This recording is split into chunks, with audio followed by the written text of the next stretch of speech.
السلام عليكم ورحمة الله وبركاته، ازيكم يا جماعة؟ عاملين ايه؟ يا رب تكونوا بخير. وحشتونا جدا جدا جدا، احلى واجمل مشاهدين في الدنيا. قبل اي حاجة طبعا احب اشكر كل الناس اللي دخلوا جداد عندنا في القناة وشرفونا باشتراكاتهم الجميلة اللي دايما كده بتسعد قلوبنا. ويا رب دايما كده نكون عند حسن ظن حضراتكم وقد الثقة الغالية اللي انتوا بتدوها لنا. بحب افكر حضراتكم دايما ان احنا بنستنى منكم الدعم باللايك والاشتراك في القناة وتفعيل زر الجرس عشان يجيلكم كل جديد من فيديوهاتنا.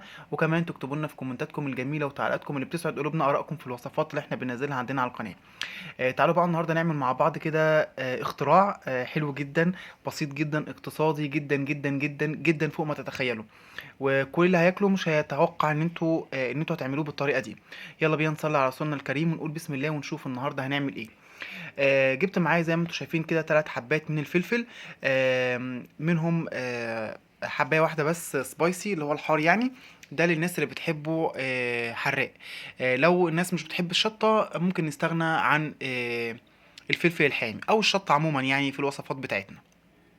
ومعايا كمان 3 وحدات من البصل. هنقطعهم جوانح او جوليان زي ما بيقولوا. علشان نعمل مع بعض النهارده شاورما هنعملها بالبطاطس. من غير فراخ ومن غير لحمه ومن غير بيض ومن غير اي حاجه. هنعملها بطريقه سهله جدا وحلوه جدا ان شاء الله.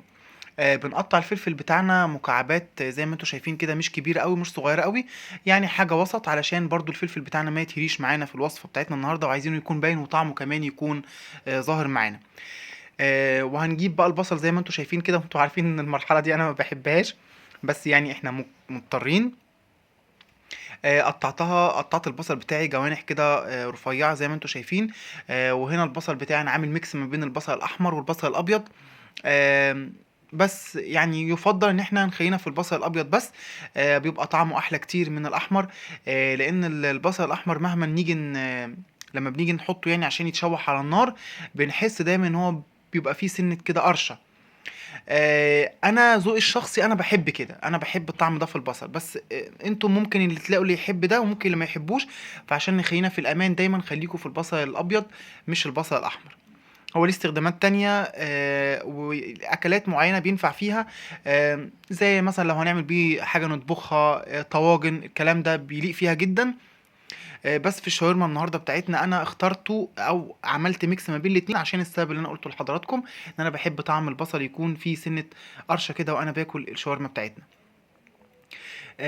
زي ما انتوا شايفين كده بعد ما نخلص عندي تقطيع البصل بالطريقه اللي انتوا شايفينها دي، هنجيب على طول عندنا على النار ووك، وهنسخنه طبعا عشان ينزل فيه بالبصل بتاعنا.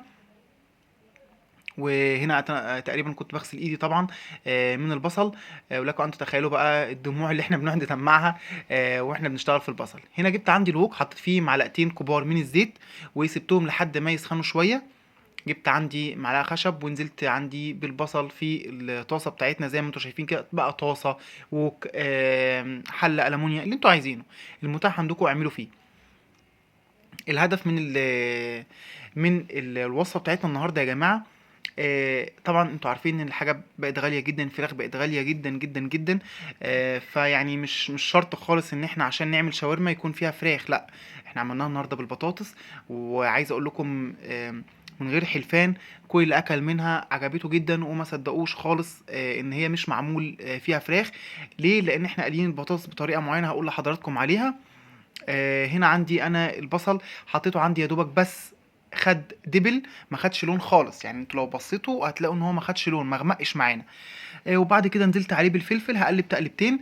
ومش هزود عليهم في السوا بقى، لان انا بحب طعم الحاجه تكون زهره. جبت هنا عندي توابل شاورما من ويلز. عايز اقول لكم يا جماعه ان البهارات دي بجد ملهاش حل، طعمها حلو جدا جدا جدا. انا جربتها وانتوا كمان جربوها هتعجبكم باذن الله. بعد كده حطيت كمان مكعب من مرق الدجاج، وحطيت هنا سنة شطة. وبعد كده حطيت شوية من الكزبرة. وطبعا بنحط ملح وفلفل لو محتاج. انا هنا ما احتجتش لان انا البهارات بتاعتي كان فيها الملح والفلفل، حطيت بس حاجة بسيطة قوي قبل ما احط البطاطس او انزل بالبطاطس على باقي المقادير بتاعتنا. هندلينا بقى نقلب فيها بالطريقة دي لحد ما تدبل شوية مش كتير. مش هنزود عليها السوا او مش هنتك عليها في السوا. زي ما قلت لحضراتكم. وهي مجرد ما بتستوي عندي او مجرد ما بتدبل بيبقى خلاص كده عندي الفكرة وصلت. هنا بقى انا كنت بقول لكم الطاجن ده انا مش هحطه في الفرن، بس انا حاطط لكم فيه عشان تشوفوا الحاجه وهي بتتقلب. البطاطس عندي انا قطعتها مكعبات زي ما انتم شايفين كده، مش كبيره ومش صغيره. وقليتها عندي في الزيت، قليتها قليه كامله. اول ما ابتدت البطاطس عندي تشد او تاخد كفر كده بسيط، بدات اهدي عليها النار لحد ما اتحمرت معايا خالص بالطريقه اللي انتوا شايفينها دي، وكانت في العيش مقرمشه جدا اكني بالظبط باكل فراخ. وهنا بقى فكره الشاورما، ان هي ما يبقاش فيها فراخ بس احنا نحس بطعم الفراخ فيها. حاطين بهارات الشاورما، وكمان حاطين مكعب مرق، وممكن كمان تضيفوا بهارات فراخ او بهارات لحمه لو انتوا حابين الطعم اللي انتوا عايزينه سواء اللحمه او الفراخ. بدات هنا عندي اقلب كل التوابل مع البصل مع البطاطس، بقت طعمها وريحتها حاجه ولا اروع، وشكلها كمان حلو جدا. جبت عندي صينيه زي ما انتوا شايفين كده. ده بقى ده عيش التورتيلا. انا مش جايبه من السوبر ماركت، انا جايبه من الناس اللي هي بتعمل يا جماعه الكنافه والقطايف. ده بقى متوفر جدا عندهم، والكيلو منه مش غالي، يعني هو تقريبا كيلو ب 25 جنيه. الكيلو عندي هيعمل لكم ما يقرب من 15 رغيف. فحلو جدا وموفر جدا، بدل ما نروح نشتريه من السوبر ماركت. الكيس بيبقى فيه 5 أرغفة ب 12 جنيه وب 15 جنيه. فده موفر جدا وحلو جدا، اشتروه زي ما بقول لكم كده من عند الناس دي. هينفع معاكم جدا وحلو جدا. بدأت ان انا احشي عندي السندوتشات بتاعتي. عملت ايه؟ قسمت الرغيف التلت على التلتين زي ما انتم شايفين كده، مش بالنص يعني، علشان الاقي معايا مساحه ان انا الف الساندوتش. وبدات اطبق الساندوتش يمين وشمال، والفه عادي عندي رول زي ما انتم شايفين كده، زي اللي احنا بنجيبه من بره بالظبط. احنا عملناه في البيت زي ما انتم شايفين اهو، بطريقه سهله وحلوه جدا وبسيطه جدا ومش مكلفه كمان. هبتدي بقى اعمل الكميه بتاعتي معاكم كلها كده زي ما انتم شايفين. ممكن كمان نعمله كريب، يعني بنفس العيش. ممكن اعمل بيه سندوتشات كريب، او العيش الكريب عادي ممكن نجيبه برضو من عند الناس بتاعه الكنافه والقطايف، بيبقى بنفس السعر وحلو جدا وطري جدا وبيديني نفس النتيجه بطريقه رهيبه. فمن عندهم صدقوني هيعجبكم جدا باذن الله.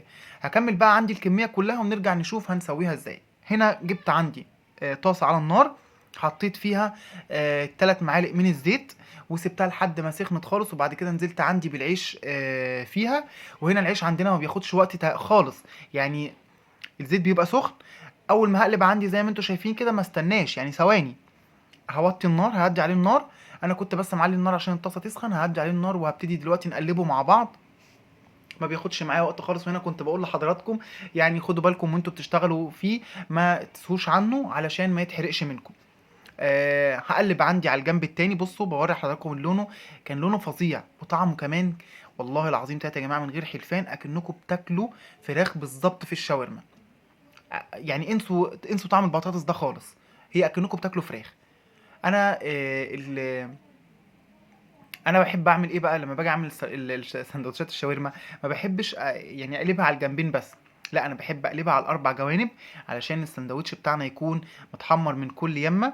لما بنيجي ناكله بتلاقوا السندوتش سبايسي قوي من بره، يعني مقرمش جدا من بره، كريسبي من بره انا اسف، و طري جدا من جوه. البصل بقى بيديني كده صوص حلو قوي مع البطاطس، بتشربه بيبقى طعمه في منتهى الروعه.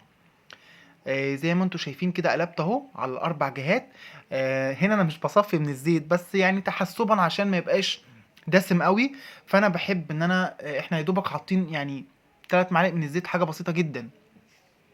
احنا مش حاطينها على السندوتش الواحد، احنا حاطينهم على ال3 سندوتشات اللي انتوا شايفينهم في الطاسه، فبالتالي مش كتير. هنا بوري حضراتكم شكله عامل ازاي، حلو جدا ومقرمش جدا من بره. الكميه الباقيه زي ما انتم شايفين برضو هنقلب على على اليمه التانية. ولو احتاجنا زيت بنحط بس حاجه بسيطه جدا من الزيت، وغالبا ده اللي انا هعمله دلوقتي. هنحط آه، يعني احنا بنحط قطرات من الزيت مش كتير، بصوا يعني حاجه لا تذكر، علشان ما يبقاش تقيل على المعده وفي نفس الوقت ما يكونش دسم. الوصفة دي ممكن نعملها للفطار، ممكن نعملها للعشاء، ممكن لو عزومة أصدقاء على الغدا تنفع جدا جنب شيبسي، جنب سلطة طحينة أو سلطة خضراء، مع طبعا حاجة ساقعة. عايز أقول لكم بتبقى حلوة جدا جدا جدا. واقتصاديه، وكل اللي هياكلها مش هيصدق انها مش معموله بالفراخ، هيقتنع تماما ان هي بالفراخ، لان هي طعمها فعلا طعم الفراخ بالظبط. فدي افكار احنا بنحاول نعملها، وفي نفس الوقت تكون اقتصاديه. في ظل الظروف اللي احنا فيها والغلا اللي احنا فيه، احنا محتاجين نوفر كل جنيه، علشان المعيشه بقت صعبه جدا. واحنا داخلين كمان على شهر مفترج، شهر كريم. كل سنه وانتم طيبين طبعا، وربنا يعود عليكم الايام بخير. ده كمان ممكن تنفع فطار حلو في رمضان. هخلص الكميه ورجعت لكم هنا، كنت خلصت الكميه بتاعتي. وكمان هقول لحضراتكم، انا بقول لكم انا عاملها بثلاث وحدات بس من البطاطس. هنا قطعت معاكم، كانت شكلها حلو جدا من جوه، البطاطس مستويه، البصل مستوي، العيش كمان مستوي حلو جدا، محدش هيصدق ان هو معمول من البطاطس. جربوها، ولو عجبتكم ما تنسوناش بالدعم واللايك والاشتراك في القناه وتفعيل زر الجرس عشان يجيلكم كل جديد من فيديوهاتنا. اشوفكم في فيديو جديد في حفظ الله، ومع الف الف الف سلامه.